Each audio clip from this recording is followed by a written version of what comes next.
Welcome back to the 89th online episode of Peace Time, hosted every Sunday morning by Peace Point with myself, Phra Nicholas Thanissaro, coming to you today from the IMC in Azusa, California. In the previous session, we looked at You Are Respected, and today we return to our journey through an anthology of important suttas from the Buddhist scriptures by looking at the Maha Satipaṭṭhāna Sutta. I estimate today's session will run to about an hour and 10 minutes, with a 30-minute break halfway through for some meditation. So as usual with our chosen sutta, we will work our way through the sequence of sources, sutta name meaning, interlocutors, place names, and overview, before looking at the main body of the manuscript itself and some of the important issues the sutta raises. So today we are looking at a sutta which has two versions. If it is the Maha Satipaṭṭhāna Sutta, it comes from the Digha Nikaya and is referenced D2 290 or DN 22. If it is the Satipaṭṭhāna Sutta without the Maha prefix, it comes from the Majjhima Nikaya and is referenced M155 or MN 10. The only difference between the Satipaṭṭhāna Sutta and the Maha Satipaṭṭhāna Sutta is that the Maha Satipaṭṭhāna Sutta greatly expands the section about the Four Noble Truths in the observation of the mental phenomenon, or Dhammanupassana Satipaṭṭhāna. But since this doesn't add anything we didn't already know, after our talk on the 33rd blessing on seeing the Four Noble Truths, I am going to follow the brunt of the text from the Satipaṭṭhāna Sutta in the Majjhima Nikaya. So for the translation of the primary source, we are using Bhikkhu Ñāṇamoli and Bhikkhu Bodhi's Wisdom Publications translation from the Majjhima Nikaya as our manuscript. For the commentary on the sutta, we are fortunate to be left with the transcripts of two sermons, 43 and 44, from the great abbot of Wat Phra Nam, which have also fortunately been translated into English and published in volume 1 of a book called Visuddhivajja. So starting with the meaning of the sutta's name, Maha means greater, Sati means mindfulness or memory, Paṭṭhāna means bases or foundations. Sutta, of course, means a discourse. So, putting all the parts together, the sutta name would be translated as the Greater Discourse on the Foundations of Mindfulness. The sutta is a conversation between the Blessed One and the assembled monks, where the Buddha initiates the sermon himself. The sutta was given at a place called Dhamma, which has two equally correct alternate spellings. And it was a township in the Guru country, a kingdom far to the northwest of the Buddha's usual stamping ground. During the course of his wanderings, the Buddha stayed at this place several times, and Buddhaghosa said that the place took its name from the way people there were full of wisdom and their food was nutritious. The Maha Satipaṭṭhāna Sutta is considered so important because the four foundations of mindfulness it describes are contained in the Vibhanga's 37 factors of awakening, or Bodhipakkhya Dhamma. It is also important that I include the sutta amongst my illuminated texts because it is one of the most widely quoted but often misunderstood parts of the Buddhist scriptures. I say this because in the Dhammakaya tradition, thanks to the teaching of the great abbot of Wat Phra Nam, or as I shall call him for short from now on, Lompo, we have a different, but I hope you will find more accessible explanation of how meditation following the Maha Satipaṭṭhāna Sutta should work for the practitioner. In fact, Lompo was not boasting, but simply pointing out the importance of his unique interpretation of the Maha Satipaṭṭhāna Sutta when he stated that the audience would not get to hear this interpretation anywhere else, but that his unique interpretation would prevent his audience from a lifetime of wasted practice and ensure that they didn't miss out on Buddhist attainments. In effect, he was making the iconoclastic claim to correct misleading interpretations that had already been promulgated for centuries in commentarial tradition. So what were the ineffective interpretations more generally accepted for the Maha Satipaṭṭhāna Sutta outside of Vijjhāyamagga? Most interpretations would have us believe that by practicing a series of contemplations, we can get enlightened within 7 days. According to these traditions, a lack of wise reflection, according to the 4 foundations of mindfulness, is what hinders the path of liberation, because unwise attention, especially concerning suffering, impermanence, and not-self, in relation to the craving that binds our sense organs and the sense objects, will lead sequentially to craving, clinging, becoming, birth, old age, sickness, and death, according to the links of dependent origination. However, by somehow applying contemplation of the 4 foundations of mindfulness, miraculously contemplation of our body will lead to an interruption of unskillful perception. Contemplation of feeling will lead to interruption of unskillful feeling. Contemplation of consciousness will lead to interruption of unskillful mental formations. And contemplation of mental objects will lead to an interruption of the unskillful links between mind and mind objects that leads to unskillful mind consciousness. But by wise attention, there is a reversal of the cycle of dependent origination, which can miraculously lead to there being no more craving, clinging, becoming, birth, old age, sickness, and death. So for each of the 4 foundations of mindfulness, I will mention the conventional interpretation of practice before quoting Luang Por to highlight the corrected interpretation within Vicchā Dhammakaya. So opening up the scripture of the Satipaṭṭhāna Sutta, according to paragraph 4 and 5, a monk gone to the forest or to the root of a tree or to an empty hut sits down, having folded his legs crosswise, set his body erect, and established mindfulness in front of him. Ever mindful, he breathes in, mindfully, he breathes out. According to conventional understanding, wise attention in the contemplation of the body can be achieved by contemplation of in and out breathing, or anapanasati. Secondly, we see in paragraph 6 and 7, when a monk is walking, he understands, I am walking. When standing, he understands, I am standing. When sitting, he understands, I am sitting. When lying down, he understands, I am lying down. Or he understands accordingly, however his body is disposed. This tells us that by contemplation of bodily posture, in other words, walking, standing, sitting, and lying down, otherwise known as iriyapada, mindfulness of the body can be achieved. Next, in paragraph 8, we read a monk acts in full awareness when going forward and returning, when looking ahead and looking away, when flexing and extending his limbs, and so forth. This is the 3rd way to develop contemplation of the body by wise attention, otherwise known as sampajañña. Next, we jump to paragraphs 10 and 11 to see a monk reviews the body up from the soles of the feet and down from the top of the hair, bounded by skin, as full of many kinds of impurity. This is the 4th way to develop contemplation of the body by reflection on the loathsome parts of the body, or patikula manasikara. In other words, the teeth, skin, and flesh, and so on, as seen in Pali passages such as Ati imasaming kaye kesa loma nikpa danta tacho. On loathsomeness, anyone who is familiar with the ordination procedure will know that the preceptor always teaches the 5 objects of impurity, or panchakatmatthana, as a basic meditation to new monks.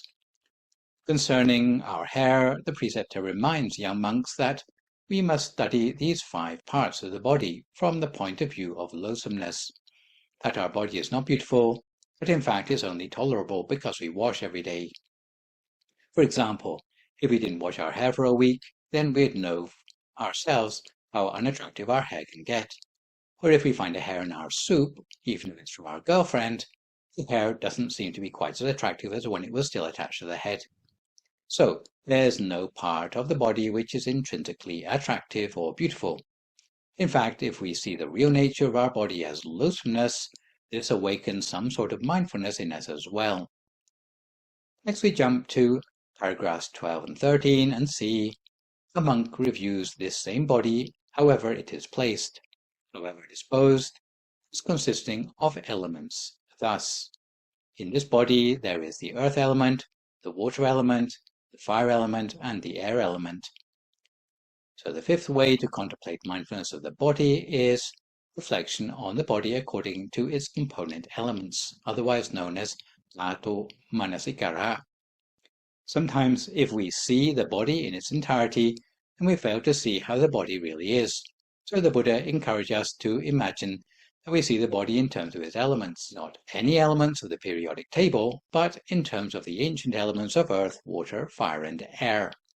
For example, the more solid parts of the body, such as bone or cartilage, would be included in the element of earth, or the fluid parts of our body, like blood, would be included in the element of water, or the gaseous parts of the body, like wind, would be included in the element of air, and the warmth in the body would be included in the element of fire. If you contemplate your body according to its separate elements, then again it helps you to be released from bodily attachment. Next we come to the paragraphs 14 down to 31 and see, as though a monk were to see a corpse thrown aside in a charnel ground, 1, 2, or 3 days dead, bloated, livid, and oozing matter, he compares his own body with it, that this body of mine is of the same nature. It will be like that. It is not exempt from this fate. So this is the sixth and last method for the contemplation of the body, where we are encouraged to reflect on the 9 stages in the deterioration of a corpse, otherwise known as nawasi vatika. Shortly after death, the body turns blue and decomposes, until eventually all that is left is a heap of bones. Reflecting on this inconvenient truth is known as a graveyard meditation. It's not supposed to encourage us to be morbid, but the idea is to confront our own sense of mortality. It's supposed to be especially useful for young monks who still feel attachment to the beauty of the body, their own or that of others. So what we learn is that conventionally there are many different ways of developing mindfulness of the body in the body. In fact, what we see here in the suttas is only a small proportion of the total number which are described in the Buddhist commentaries. There's a particular commentary in Buddhism called the Path of Purity, or the Visuddhimagga, and it mentions as many as 40 different ways of achieving what's known as mindfulness. According to the explanation of Luang Por, the first foundation of mindfulness tells us that these contemplations must lead the practitioner to be able to see the body within the body. So the sort of mindfulness needed is not just to objectify parts of the body, but rather to achieve one-pointedness or the stopping of the mind. Luang Por has translated the Maha Satipaṭṭhāna Sutta literally, informing us that inside this body of ours there are additional bodies, starting with the refined human body, which amounts to a subtler dimension of our being. To quote Luang Por, Gaye Gayanupasi means to see the body in the body. What does the refined human body look like? It looks exactly the same as the human body, and of the same gender, as though it were the same person, even though it is not the same body. This body is the refined body, which, when one is sound asleep, as one dreams, the refined body can travel out of the physical human body as it continues to lie on the bed. This is what we mean by the body in the body. How does one see the body in the body? It is seen with the eyes of the refined human body, not with the eyes of the physical human body. Human eyesight cannot see the body in the body. This is seen by the eyes of the refined human body. So Luang Por claims that there are more bodies than the physical one, which corresponds with a translation that doesn't say parts of the body or the body as a body or inside the body, but rather seeing the body in the body. So what the sutta translates as contemplating externally, Luang Por interprets as relating to the physical body. What the sutta translates as contemplating internally, he interprets as relating to the inner bodies. So Luang Por's interpretation corresponds with the New Age idea of the astral or dream body.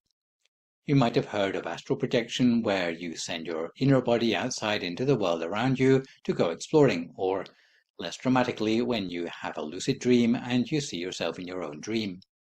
Anyone ever done that? So you're still looking through your own eyes in the dream, but you get a remote view of yourself going around as one of the characters in your dream.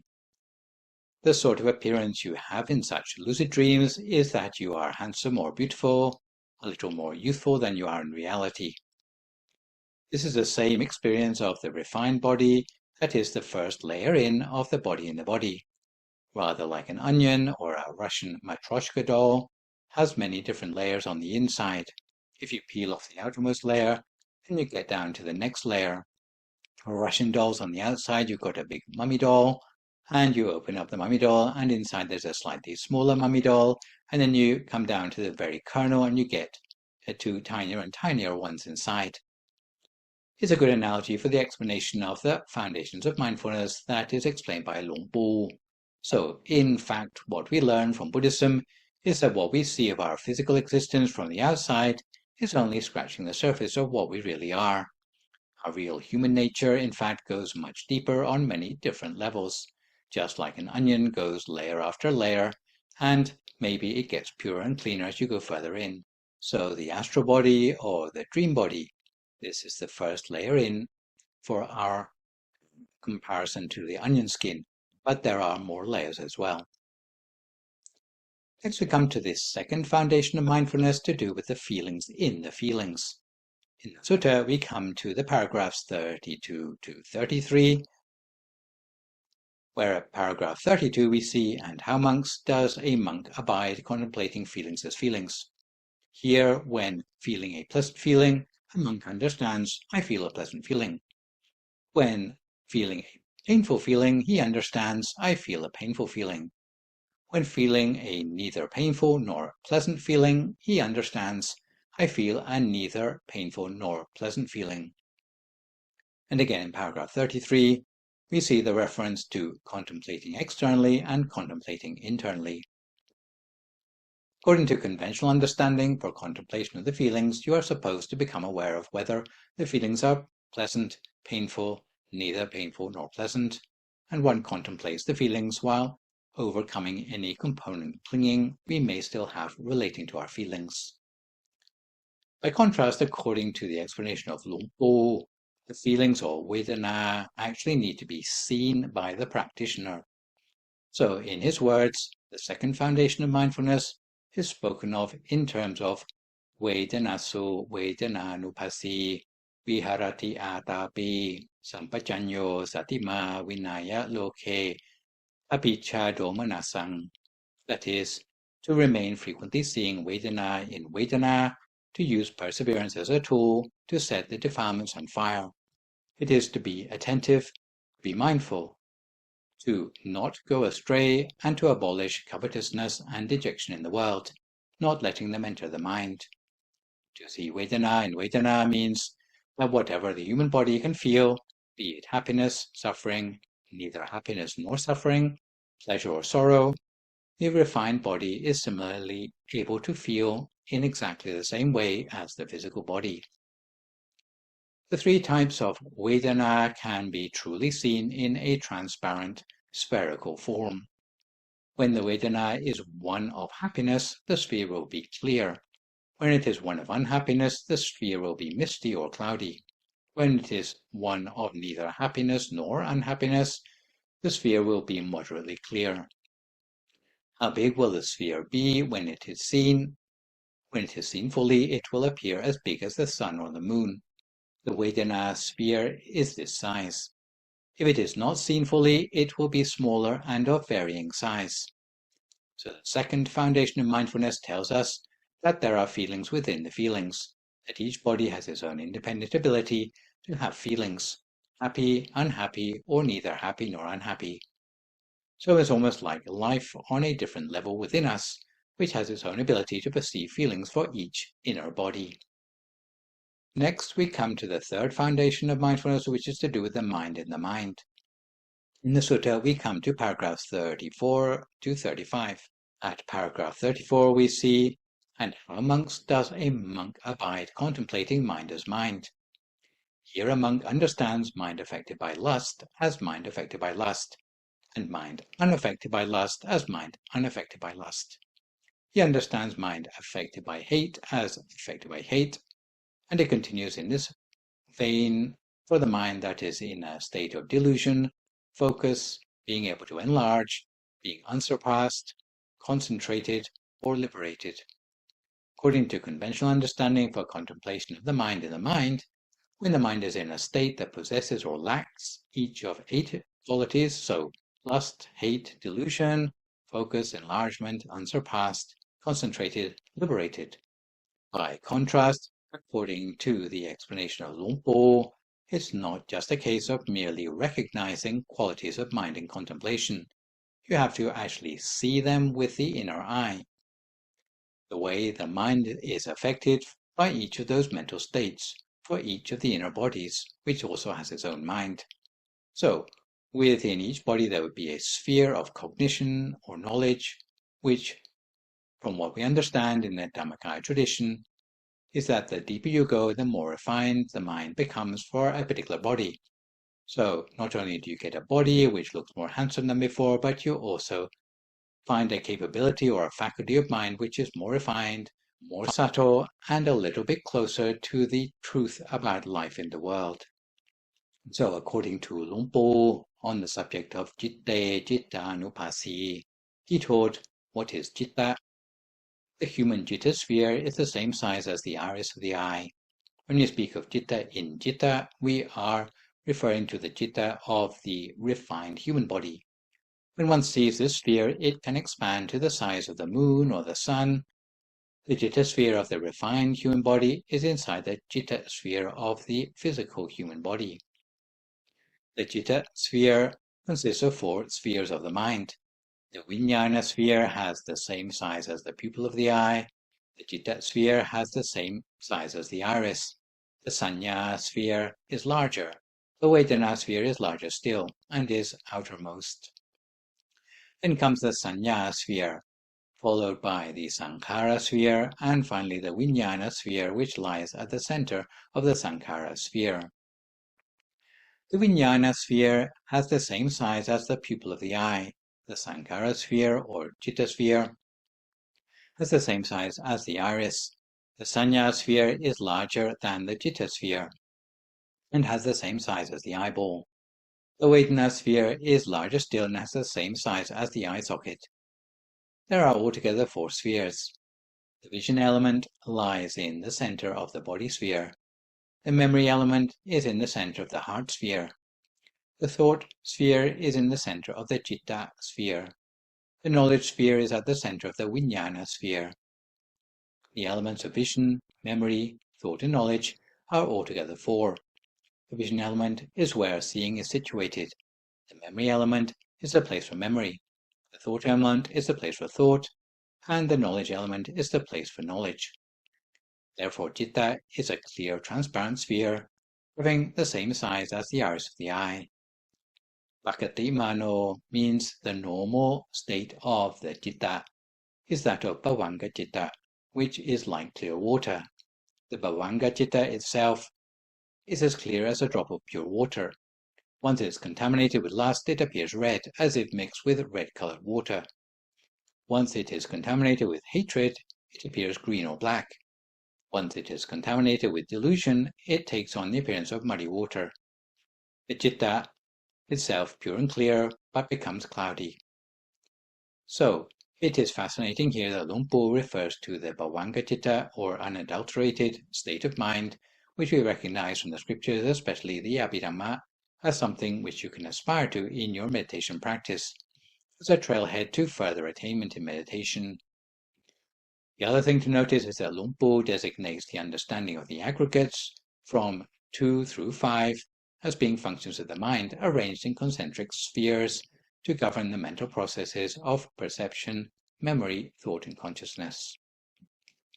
So having reached something like that today, let's take a break and settle ourselves for 30 minutes of meditation, which today is a recent recording of the meditation entitled The Taming of the Wild Horse. If at this time you would like to find a comfortable sitting position for yourself as you listen to my guidance.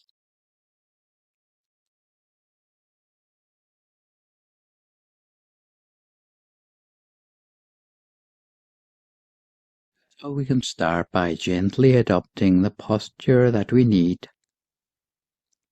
so that our heart and mind can really relax along with our body and pick up on feelings of inner ease, peace and softness.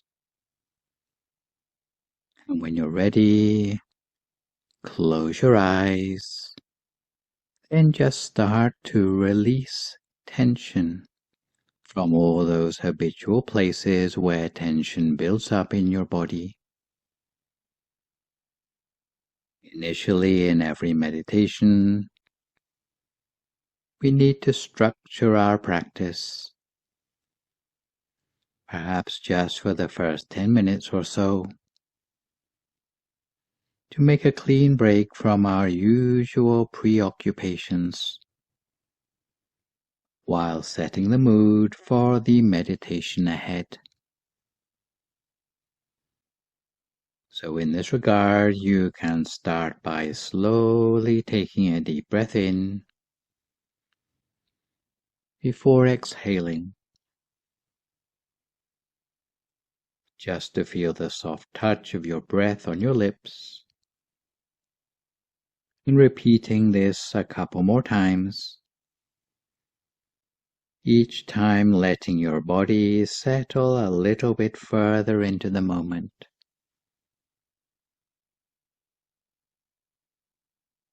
Let your breath flow naturally as you feel its ebb and flow.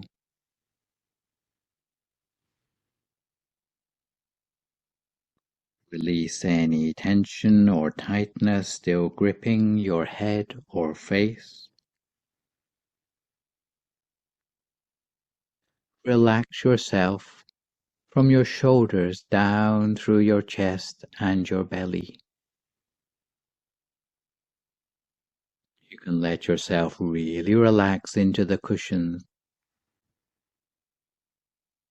You generally want to err on the side of being relaxed when relaxing your body. Turning your attention now to relaxing the mind, you can start to become increasingly attuned to the feelings inside you.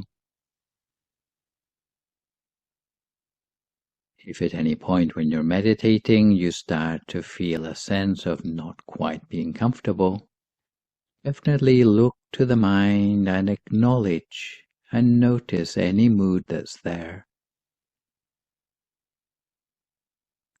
So take the first few moments of your practice just to come to an inner place of relaxation,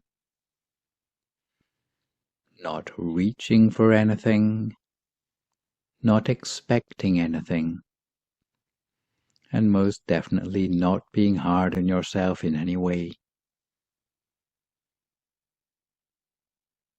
You can let go right from the start of any sense of self-reproach, and let your practice come from a place of kindness and compassion.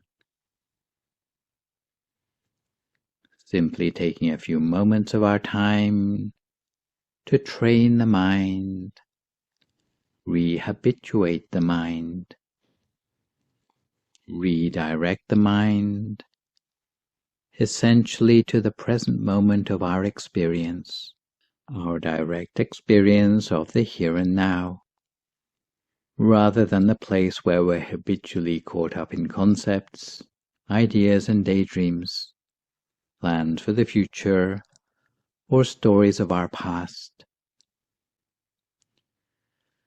And although we don't want to be too heavy-handed, we might need to accept that out of unfamiliarity, we may start out by feeling slightly uncomfortable, agitated or restless when we first sit down to meditate.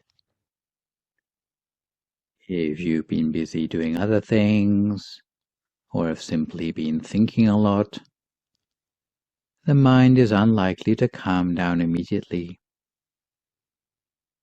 It will have built up a certain amount of momentum that will take a few minutes to settle down again. And it's only natural to experience that movement of mind, physically as well as mentally. So remember the idea of giving the mind space and allowing it to come to a natural place of rest in its own time. Rather than leaning forward into the future, we continue to settle back. As your nervous system begins to settle into this nice sense of a decluttered life, with nothing to do, and no one to be. So really withdrawing the mind away from the future and the past, away from worries and preoccupations with the significant others in our life. Similarly, we peel the mind away from any moods that might make us feel uncomfortable. There are many different moods that we can feel as we are meditating. Sometimes we can end up feeling bored or longing or annoyance, but if we observe the feeling without reacting to it, giving it space, instead of trying to push it out of our awareness, but at the same time making space for something more positive, this practice can be one of being with this one unique moment of our life, one moment at a time, and letting ourselves wholeheartedly be here with the vitality of our body and breath. We treat any pleasant or unpleasant feelings arising, any moods, bodily sensations, sounds or visual imagery in the mind, with equanimity, just accepting them all for now. Now that we have relaxed ourselves both in body and in mind, we breathe in slowly and make a mental note of the turning point of the breath inside the stomach. Once we've taken note, from here on in we can just forget about the breath. The turning point of the breath in the stomach is the center of the body, which is where we're going to rest the focus of our attention. We're going to place the awareness, the mind, at this point. It's right here at the center of the stomach. In practice, it doesn't really matter where exactly we place our mind at this stage.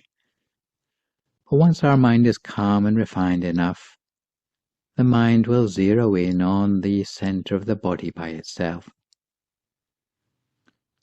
When the mind begins to settle at that point, you will feel that something is almost alive at the center of the body. For the time being, just rest the mind gently in the general area of the center of your stomach, at the point that you feel most comfortable with. The way you place your mind at the center of the body is as gentle as if you were floating a needle on the surface of some water, creating not a single ripple on the surface, while not letting the needle sink. That's how you're going to place the mind at the center of the body very gently. And to help keep your mind in place, you can picture the image of the sun shining in your mind. The same sort of sun you might see if you were walking at the seaside and saw the sun on the horizon, shining bright, clear and round. Visualize without making any effort, because it is the natural ability of the mind to picture things internally. Whenever we think of anything, a picture of that thing will arise in our mind. That's the way we visualize the shining sun at the center of the body. And we continue to rest our awareness there with the inner sun, at the center of our body the whole of the time. If thoughts interrupt our meditation, we do our best to ignore them rather than elaborate on them. If we find the mind is plagued by thoughts, if we find our brain is like the proverbial hamster wheel, then we might find it useful to make use of a traditional mantra, such as hearing the words Samma Arahang, Samma Arahang, Samma Arahang, coming up from the center of our body, over and over again, until the mind starts to gain independence from those thoughts, until the spaces between the thoughts start to last longer than the thoughts themselves. Just because you sit for a few minutes each day doesn't mean that you'll immediately master the mind and be able to turn a corner on your old habits. It's not to say you won't sometimes experience those aha moments when you realize what it is that you've been doing. But the process will likely be a gradual one, where each day you enter the zone a little bit more easily, with a little more clarity, and in doing so, you'll manage to avoid many of the habitual reactions that stress you out. This is what it means to have awareness, to see the mind with absolute clarity. Those who are new to meditation often make the mistake of searching for some kind of experience, or want to be rewarded with some sign of progress or fruition. But peace of mind or insight will always be elusive if we are struggling to find it. But if you can bring a sense of genuine captivation and curiosity to your meditation, then it doesn't really matter what those qualities are. It's because they become a part of the meditation, part of that which is observed. A quality that can be described as gentle curiosity. When this becomes part of your approach to meditation, you'll notice that the mind feels very open. The idea of approaching meditation with a gentle curiosity implies a sense of soft, open, patient interest. It's perhaps the way you might quietly watch a wild animal from a hidden place, without letting on that you're there. Because you're so engaged, you're 100% captivated by what you're watching, while trying not to influence the result. You merely remain aware of the immediacy of the moment, free from impatience, but content just to watch the mind as it is. The thing to remember about clarity is that what needs to become clear will naturally become clear. Meditation is not about rooting around in the recesses of the mind, digging up old memories, getting caught up in analysis and trying to make sense of it all. Clarity will arise in its own time and in its own way. Sometimes clarity will mean becoming more aware of the thinking process. At other times, the awareness might shift to the emotions or physical sensations. Whatever happens and whatever you become more aware of, allow it to happen naturally. So instead of resisting it because it's unpleasant or uncomfortable, or trying to hasten its departure by delving into analysis, just allow it to happen in its own way and at its own pace for a few more moments in silence.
When you bring the attention back to the center, do so gently, with respect for yourself and respect for the stability of your mind. When different feelings or bodily experience arise in your practice, whether it be warmth or tingling in the body, we can observe that direct experience, watching it and allowing for it. It is awareness that matters. What we're aware of doesn't matter so much. Whatever is actually happening internally and externally in the present moment. If it is extraneous sounds, then just hear them as if the sound originates from your center. The mind wanders away or daydreams. We just become more aware of the mind wandering and bring it back again to the center without making a fuss. In such situations, it may be useful to remind ourselves of the analogy of taming a wild horse. Instead of rushing or forcing your mind to obey, imagine a wild horse on the other end of a slack rope that you're holding. You give the horse all the space it needs. In the beginning, it will buck and strain with all its might, but eventually, if you don't let go of the rope, it will tire itself out and calm down. At this point, since the horse doesn't feel as though it's trapped or pinned down in any way, while it still runs free in the field, you keep a watchful eye on it, holding on loosely to the end of the rope. But as time goes on, you gradually shorten the rope. If you do this gently enough with a wild horse, it won't even notice the difference. It will feel as though it still has all the space it needs. Little by little, you coax the horse closer, all the while keeping an eye on it, but giving it enough space to feel at ease and not too nervous. In the same way, we charm the mind back to the center of the body, until it feels captivated just to stay at the center. So we continue in this way, gently training the wild horse of our mind, lightly and gently, until we come to time for some loving kindness meditation.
Once the mind has absorbed the source of pure energy, imagine the energy radiates outwards in all directions. Gently visualize the pure energy taking the form of a crystal sphere, growing larger to cover our entire body, reaching out to our whole family, our neighborhood, and everyone in the world. No matter who they are, we emanate a positive intention with a growing pure energy, full of love and compassion towards all. For those with suffering, may they be free from sadness and pain. For those with happiness, may they be happier still.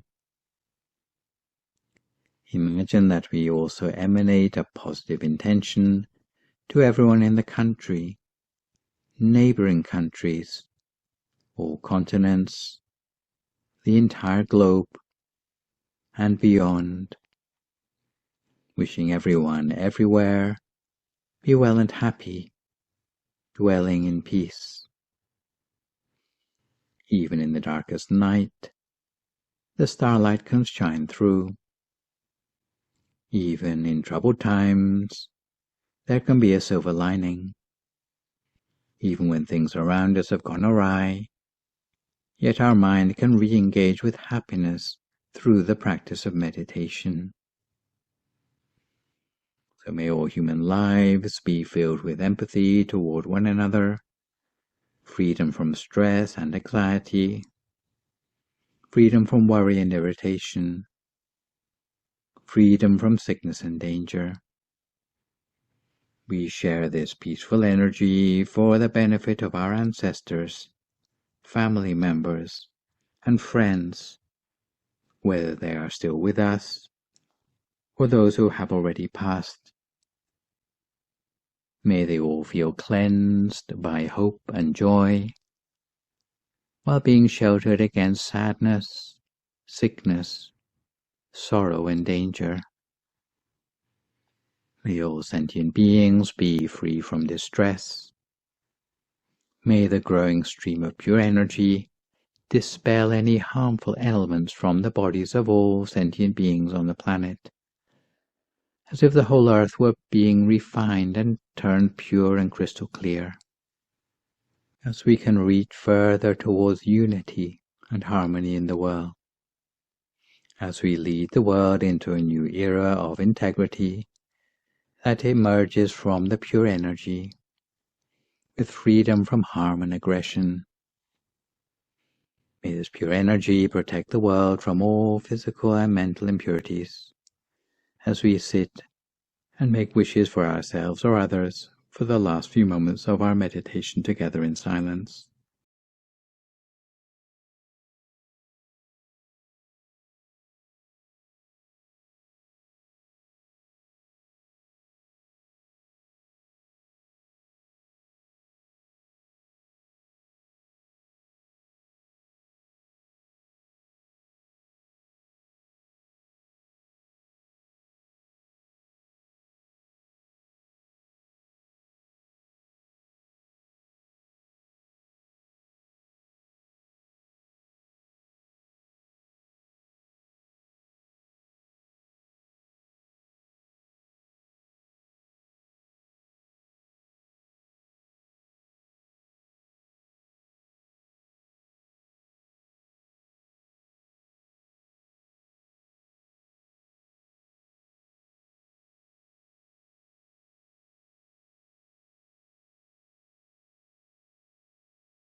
Sappa Buddhanupavena, Sappa Dhammanupavena, Sappa Sankhanupavena Sattha Soti, Bhavantu. I'd like to come to the end of your meditation for today. You can gradually open your eyes again. If you feel at all uncomfortable, then slowly try changing to a more comfortable position before gradually finishing your practice. So we can gradually return to our subject matter of the Maha Satipaṭṭhāna Sutta for today. We can pick up where we left off by considering the fourth and final foundation of mindfulness, which involves contemplation of the mental phenomena, or dhammas. When we talk about dhammas spelled with a small d, it means mental phenomena, not truth or Buddhist teachings as in Buddha Dhamma Sangha, which would be spelled in Romanized script with a capital D. So dhamma spelled with a small d in this case, the mental phenomena or things which pass through the mind. In the sutta, we come to the paragraphs 36 down to 44. Paragraph 36 we see, and how monks does a monk abide contemplating mind objects as mind objects. Here a monk abides contemplating mind objects as mind objects in terms of 5 hindrances. From paragraph 38 onwards, the 5 clinging aggregates. From paragraph 40 onwards, the 6 sense spheres. From paragraph 42 onwards, the 7 awakening factors, and from paragraph 44 onward, the 4 noble truths. So to summarize, contemplation of the mental phenomena or dhammas according to conventional understanding, you're supposed to contemplate on the 5 hindrances comprising sense, desire, ill will, sloth and torpor, absent-mindedness and doubt. Then contemplate the 5 aggregates of attachment comprising form, feeling, perception, fabrication, consciousness. Then contemplate the 6 sense spheres in a way that unbinds the fetter of craving in the sense consciousness between each sense organ and the corresponding sense object for each of the 6 senses, in accordance with the teaching in the Kotita Sutta that the eye should not be fettered by the visual objects. Then you are supposed to contemplate the mental phenomena by means of 7 factors of awakening or pojjhanka, which include mindfulness or sati, investigation or dhamma, persistence or viriya, joy or piti, serenity or passaddhi, concentration or samadhi, and equanimity or upekkha. Finally, you're supposed to contemplate the 4 noble truths, which we already know about from studying blessing number 33. According to the explanation of Lumpo, the mind of each individual inner body has phenomena or mental objects that are passing through them.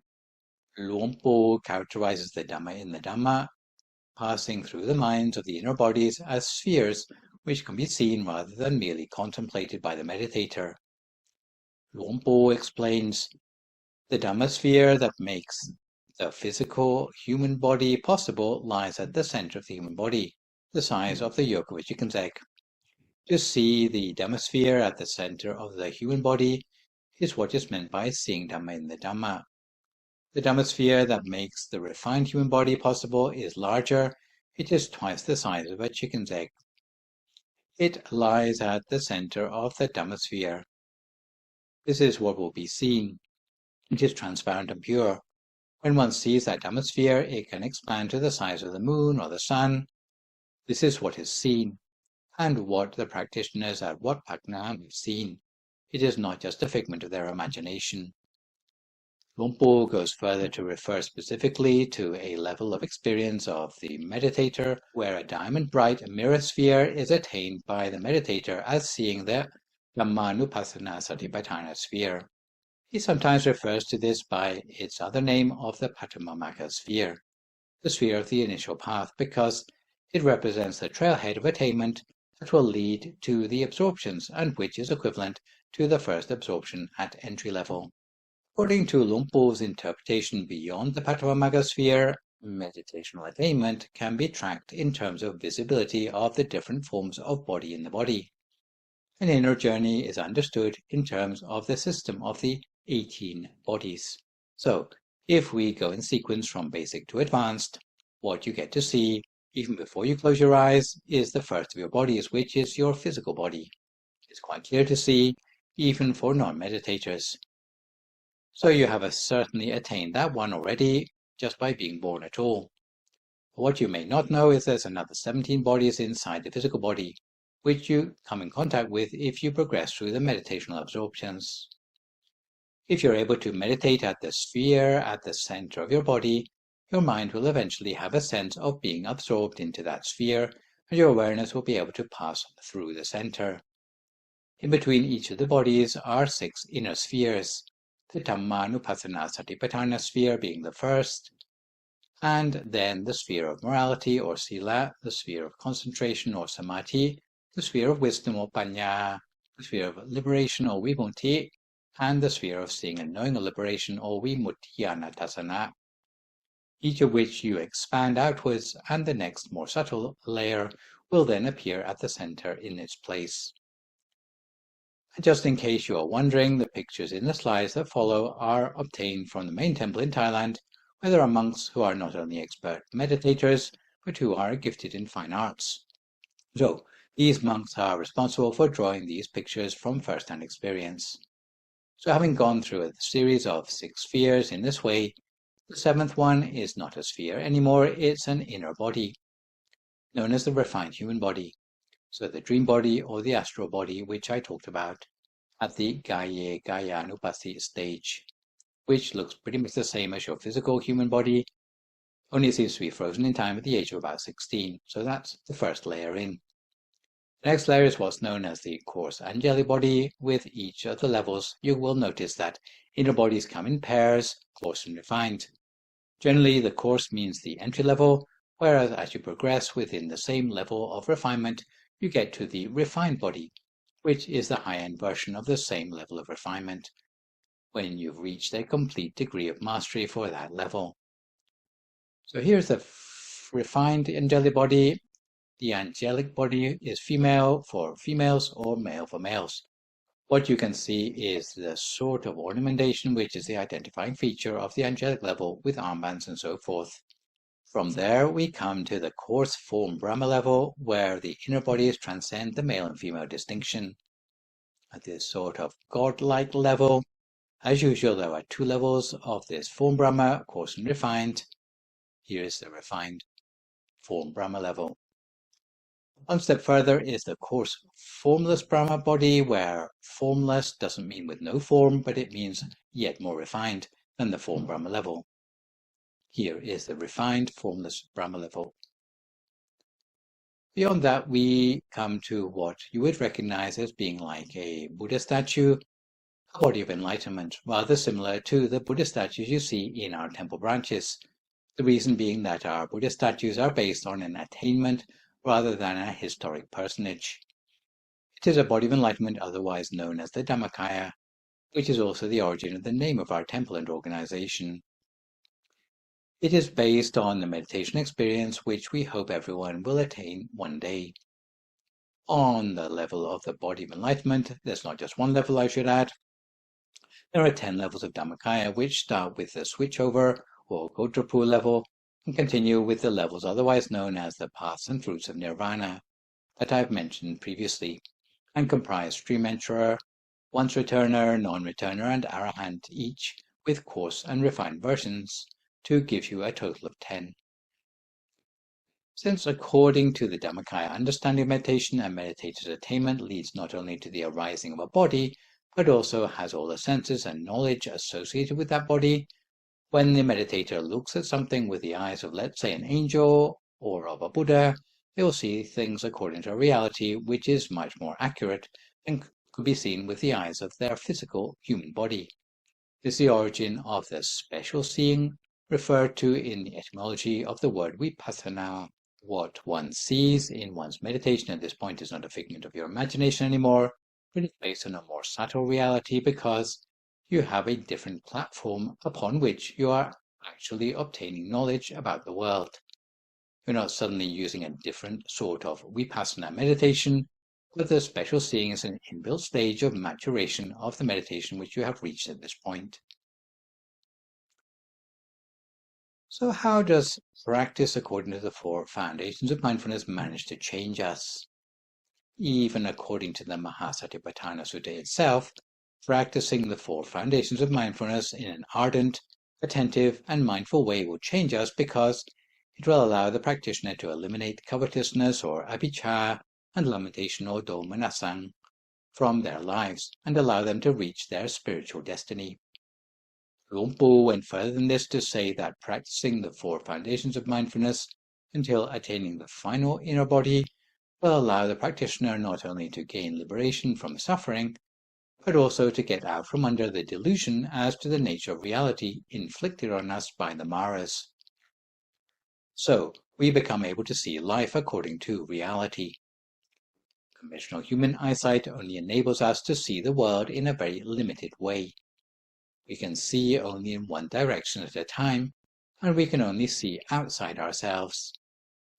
We can't see on the inside, and we are limited to the present time. But once we start to make use of the inner bodies, the deeper we go, the more liberated we become from these limitations. Using the eye and the mind of inner bodies of enlightenment, we become able to see in 360 degrees at once, and also to see into the past and future, as well as the present. So it's a more powerful vision than we have in our conventional existence. Gaining such inner vision means that there are no longer any nasty surprises waiting for us round the corner. We learn how to deal with life in a realistic way. In fact, this delusion which we're up against is not just something which comes along as a byproduct of existence, but, according to Luang Por, there is something trying to interfere with our quest to find the truth about life and the world. It's just like whenever we try to do good and wholesome things in our life, we always run up against resistance. The same thing happened to the Buddha when he was trying to reach enlightenment. So in the biography of the Buddha, we see very dramatically a whole army of personified so-called Maras trying to frighten the Buddha from reaching enlightenment, to drive him away from the foot of the Bodhi tree before he was able to reach an end of suffering.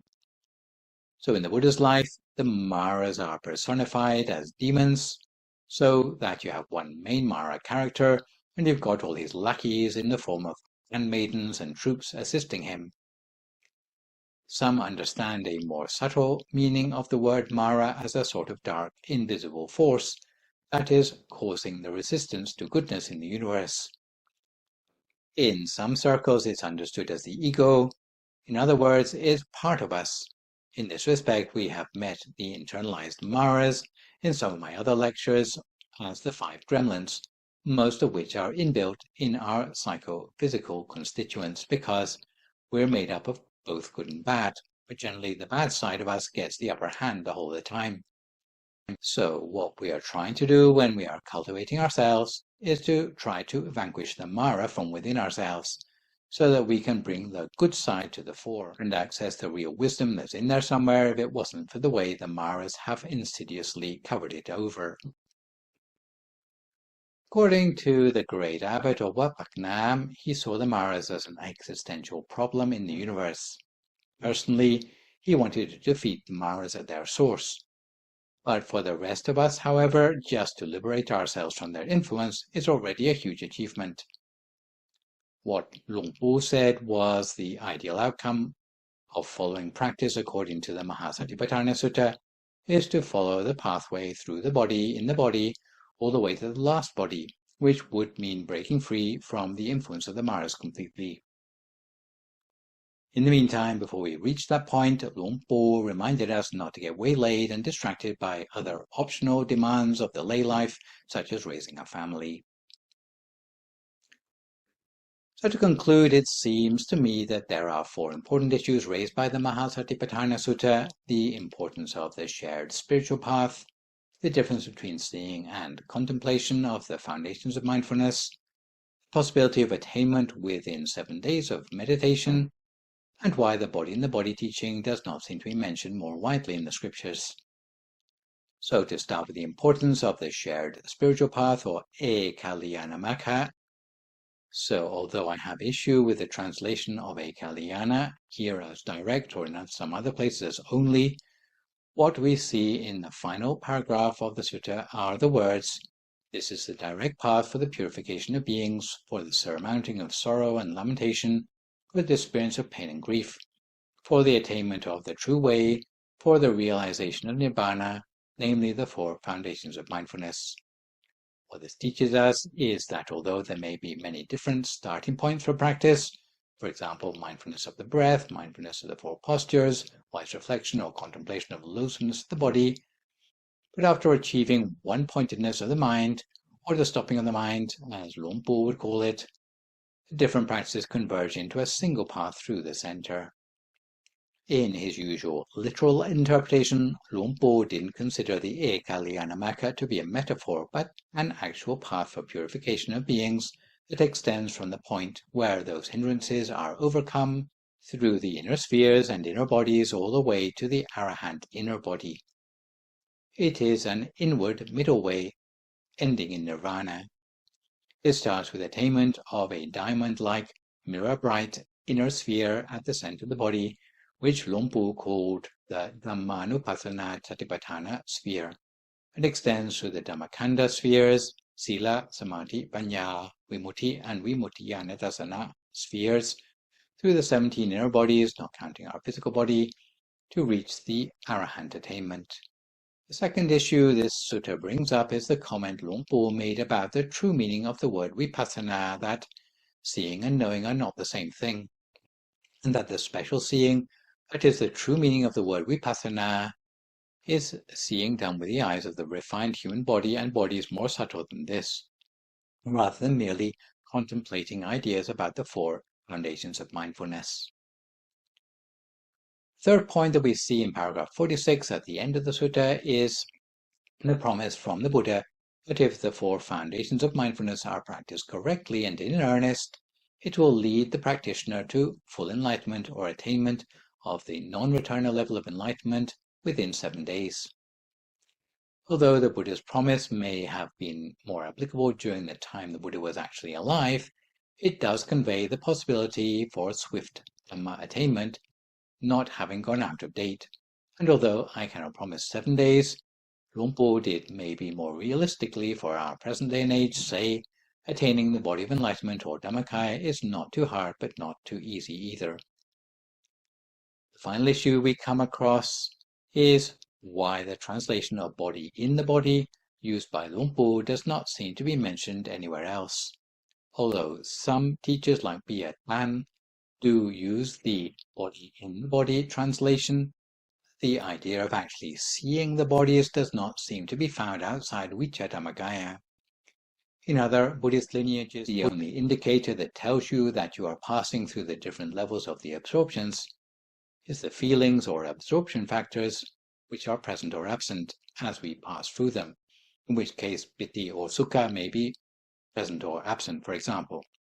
Luang Por did not deny the validity of absorption factors, but he added the detail of the equivalent bodies within the body that you can see in the slide, where the first absorption is indicated by seeing the Patimokkha sphere at the entry level and the refined human body at the fully developed level, where the second absorption is indicated by seeing the angelic inner body, where the third absorption is indicated by seeing the form Brahma inner body, where the fourth absorption is indicated by seeing the formless Brahma inner body, and where transcendental states beyond the absorptions are indicated by seeing the bodies of enlightenment.